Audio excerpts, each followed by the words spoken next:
Hello, everyone. My name is well, my name is Stephanie, and I'm transgendered. Um, I know it probably looks strange or sounds strange or both, maybe a combination of both. Seeing me sit here and um, say, "Hey, my name is Stephanie. It's Stephanie Michelle, and I'm proud of it." And as I said, I'm transgendered.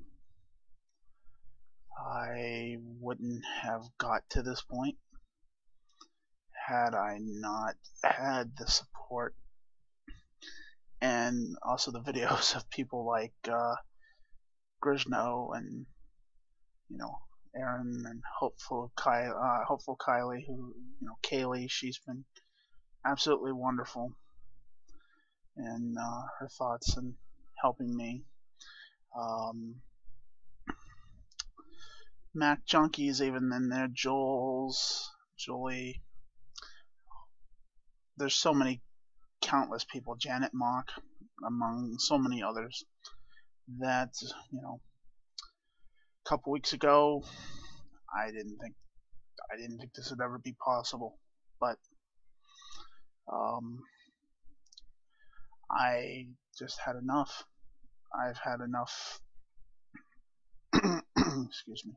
I've had enough being someone I'm not, living a lie. Having to deal with the heartache and the pain of feeling one way up in here and in here in my heart, and not being able to live it out as my life because my body doesn't match. And I've lived in fear for the last 20 years. It's a little more than that, actually, since I was 13 at the time when I first tried to come out. I saw a TV show. I think it was Hard Copy or something like that. It was around February. It was a Valentine's Day, in fact. Don't remember the year. It could have been 1990, 1992. And I realized then what I was hearing and seeing on the television was exactly what I was going through. All the pain, all of the heartache, feeling like I was someone else, mentally, dressing, up as a girl, which, helped me feel better about myself. I realized, among countless other things I was doing at that time, that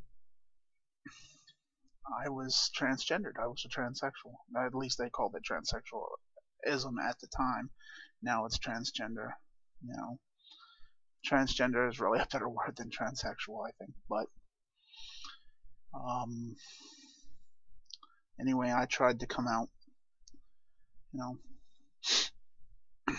I wrote a 12-page letter to my mom, which on the show, what they showed this girl had done for her mother. And that 12-page letter was one of the hardest things I ever wrote. I had tears through my eyes the entire time. And at one point I felt better right after it because I felt like I had let all of these emotions that were pent up inside me out. I told my mom who I was, what I felt I was, why, that even told her that, look, it's not, bad, that there's help out there, and I was pleading for her help. And my family's help to get, to become the person I felt I should be. Um, and, at that time, you know, it wasn't like today. You can't just come out and, you know, yeah, you can't do it in school. You couldn't do it, right then. It was just a few years before any of that really started to happen. Um, but I did, and because of it, I was committed to a mental hospital. I was actually tricked into going. Um, I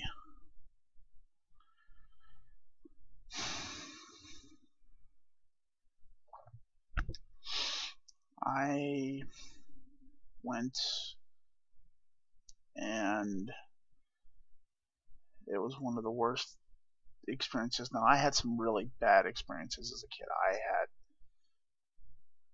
one of the most horrific childhoods you would ever heard of. And I went through so much as a kid, not only at school, but at home, with my family, everything, that life sucked. And then I go into this hospital, and they shake you, and you're upset by, what am I doing here? I don't belong here. This isn't me. All I did was say, this is who I am. Please help me, because I want to become who I truly am. I don't know how to do it, but please, can you assist me? And instead, my mother reacted extremely badly, which I shouldn't have been surprised at, because of the way she acted normally. And she told my grandmother, and my grandmother, who was a control freak, had control over my mother. Mom would come home from work, and they'd first thing she'd do is call her mother and tell her everything she did that day, anything she bought, everything, and her mother would just, torture her to hell, whatever you want to call it, by telling her she did everything wrong, or if she bought something, to take it back, and one of those control freaks. And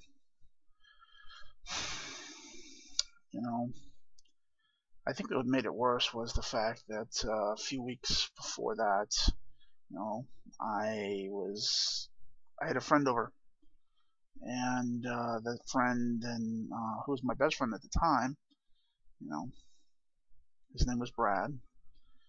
Um,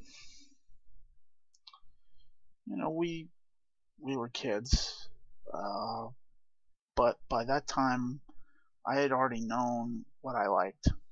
You know, I had feelings that that I couldn't explain then. That I was attracted to. I was attracted to men. I was attracted to boys, I guess. Men. To guys, as you want to call it, whatever you want to call it for back then. And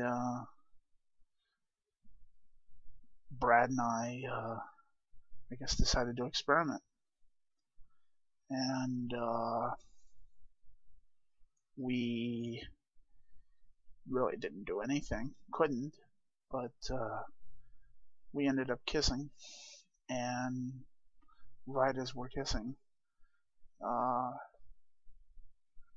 my mom walks right in while we were both kind of lip locked, uh, and it was, you know, at the time, it was one of my most exciting feelings, and then it was just gone, all gone, because Mom walked in and she freaked out, and she started screaming and yelling and cursing, using that F word that nobody likes to hear, and you know,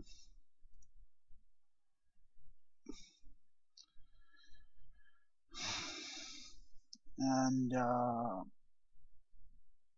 from that point on, it was pretty much I was over his house. Nothing was going to happen at my house. Just her reaction, was just downright bad. And after that, after seeing the program before then, even before then, I knew what I was. I knew who I was. I have felt like a girl ever since I can remember. I must have been 3, 4, 5, probably 4 or 5 years old when I finally realized what I was doing. But for whatever reason, I naturally went, into my mother's pantyhose drawers, and I was wearing her clothes and dressing up as a girl, and it was the only thing that felt right in my life. And that just grew on me. It basically, that's what my childhood was all about, between all the horrors and being picked on unmercifully at school, being beaten up, being threatened, being assaulted. I was, it was pretty bad. Not to say that there weren't, like I said, good times at points, but the only time I really felt right about myself and felt normal was when I was dressed as myself, dressed as a girl, or when I was portraying who I thought I should be. And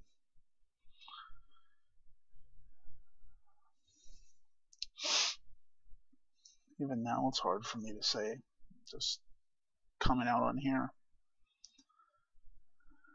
It's 12 minutes and 30 seconds into the video, and I'm here telling things already that I didn't think I'd get into right away. But I needed to do this.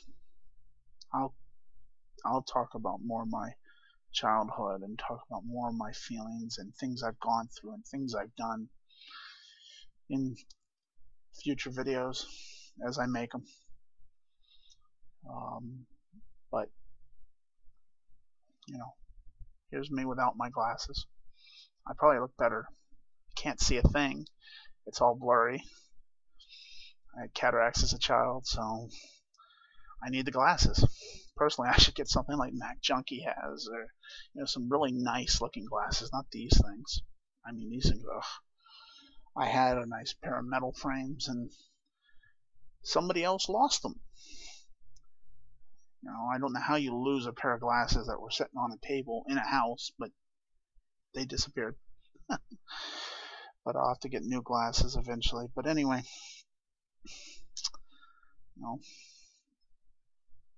I have so many people just to thank for finally being able to come out. But I think it was really me that did it.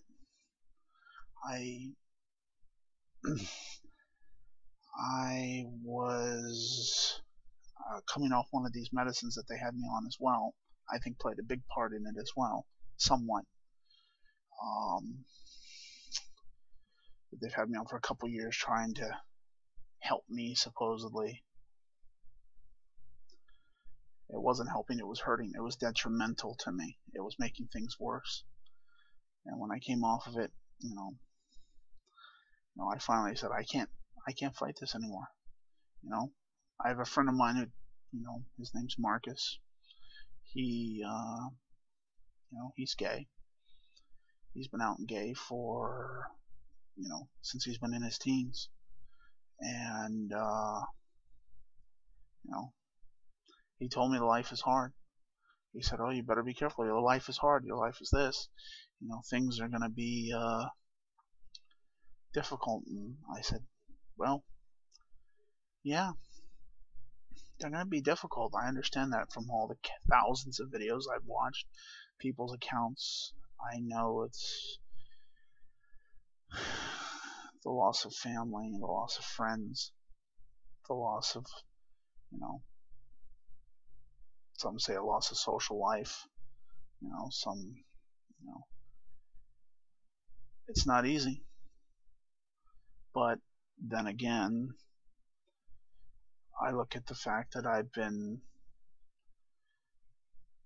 hiding as someone I'm not for all these years because of fear.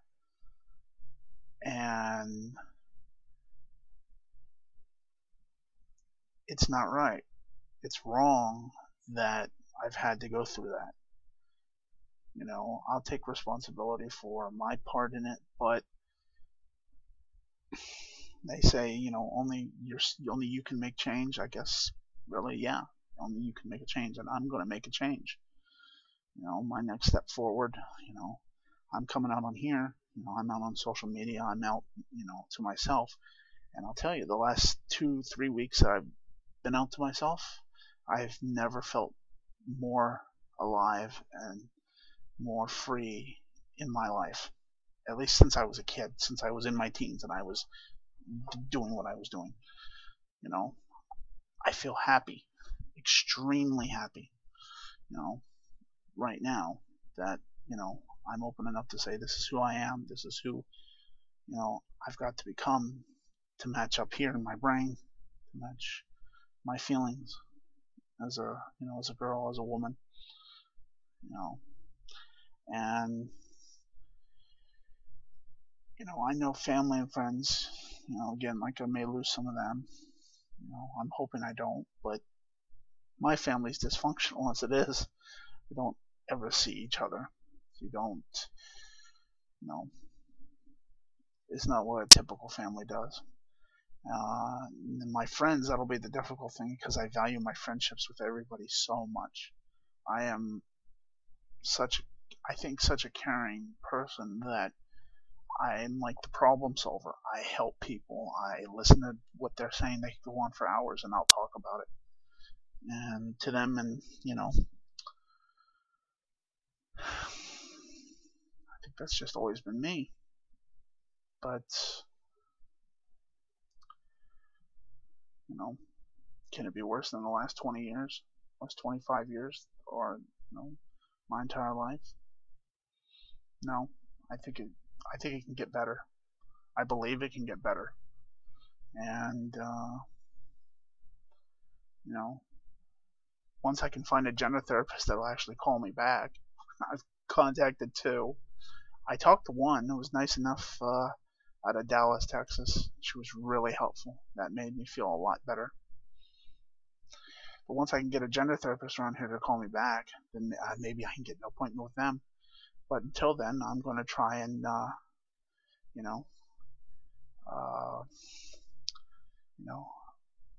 going to try and, get hormones directly and start them first. I'm not going to self-medicate. I'm going to, I've been down that road before when I was in my late teens. I'm going to get the hormones, and I forget the term. I can't even remember it right now, but it's right there. It's on the tip of my tongue. And I got to get my weight down. That I understand. I no longer need food to cope. Food doesn't rule me. I rule the food. And by thinking that and knowing that, presenting that to myself and saying, this is who I am, this is who I believe I need, this is where I need to get to, a place I need to be, my weight is already starting to drop, steadily. And I'm hoping to drop it even more between a combination of diet and, more exercise. I mean, I'm walking again. I haven't walked normally in 2.5 years. I was in a walker for 2.5 years. And I disabled myself. I became disabled. because I went in the hospital with what they thought was a TIA, a mini stroke, because I was dealing with all of this. And I couldn't tell anybody. No, I couldn't tell anybody. Sorry about that. Computer seems to like to shut its screen off, and that I couldn't tell anybody the truth of what was going on. At least I felt, I felt so trapped. It's been years since, but I clamped down. I clamped down so hard after that point, being in the hospital, that I didn't dress. I didn't get dressed up. I didn't do, I didn't do I wouldn't do anything except in the private time. I only had, I could only read stories, like, in different places about it. Sometimes I tried to act like I wasn't, who I was, and I tried to do anything I could to get my mind off of it, try to make myself feel normal. But thinking about it, I am normal, but I'm normal in a different sense. I'm normal in the fact that I'm a woman trapped in I'm just, I don't know, I'm trapped in a boy's body. My thoughts, whether they're hidden in here, or up here, or if displayed, are very, I act more like a girl than I do a guy, and I have for so long. But this, again, this is my first video, 20 minutes, 21 minutes, 22 minutes now. And I'm going to cut this off because, I've said enough for now. Thank you for listening. Again, feel free to contact me. Here on YouTube, or Twitter, or even Facebook. You can get me there as well. Just look up Stephanie Michelle, or search for Siri Antares, Ciriantares, for Twitter, or here on YouTube. Same thing you see up in the screen. It shows my name here. Thanks again, and I'm glad I got this out. I don't know what a relief this is to do this video. Bye for now.